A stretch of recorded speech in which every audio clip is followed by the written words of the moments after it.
Dear mariners, welcome to my channel The Sailing Beast. Please like, share and subscribe. And don't forget to hit the bell icon for updates on upcoming videos.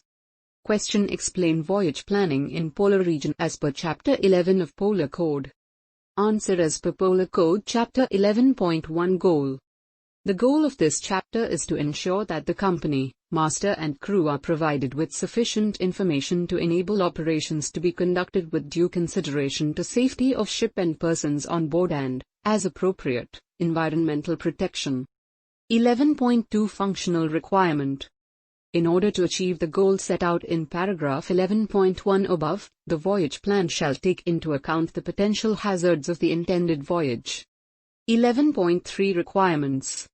In order to comply with the functional requirement of paragraph 11.2 above, the master shall consider a route through polar waters, taking into account the following. 1. The procedures required by the POEM. 2. Any limitations of the hydrographic information and aids to navigation available. 3. Current information on the extent and type of ice and icebergs in the vicinity of the intended route. 4. Statistical information on ice and temperatures from former years. 5. Places of refuge. 6. Current information and measures to be taken when marine mammals are encountered relating to known areas with densities of marine mammals, including seasonal migration areas. 7. Current information on relevant ships' routing systems, speed recommendations and vessel traffic services relating to known areas with densities of marine mammals, including seasonal migration areas.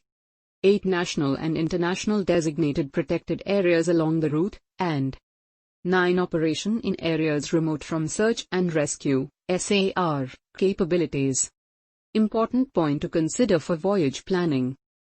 The Annex to IMO Resolution A.893/21, see Annex 25, Guidelines for Voyage Planning, should be followed on all vessels. All information relevant to the contemplated voyage or passage should be considered. The following items should be taken into account in voyage and passage planning.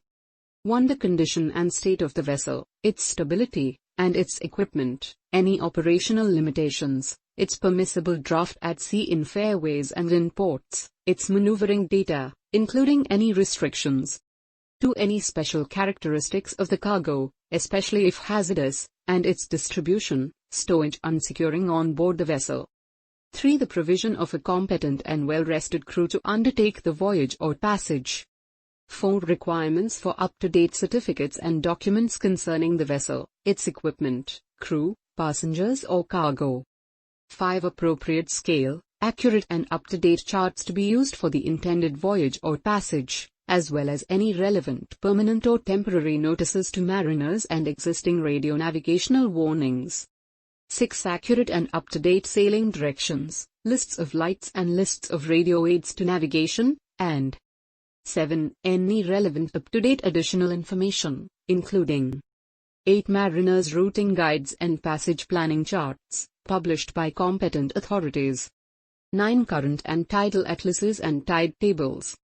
10. Climatological, hydrographical, and oceanographic data as well as other appropriate meteorological information. 11. Availability of services for weather routing, such as that contained in Volume D of the World Meteorological Organization's publication No. 9. 12. Existing ships' routing and reporting systems, vessel traffic services, and marine environmental protection measures. 13. Volume of traffic likely to be encountered throughout the voyage or passage. 14. If a pilot is to be used, information relating to pilotage and embarkation and disembarkation including the exchange of information between master and pilot. 15. Available port information, including information pertaining to the availability of shore-based emergency response arrangements and equipment, and 16. Any additional items pertinent to the type of the vessel or its cargo, the particular areas the vessel will traverse, and the type of voyage or passage to be undertaken. 17. On the basis of the above information, an overall appraisal of the intended voyage or passage should be made. This appraisal should provide a clear indication of all areas of danger, those areas where it will be possible to navigate safely, including any existing routing or reporting systems and vessel traffic services, and any areas where marine environmental protection considerations apply.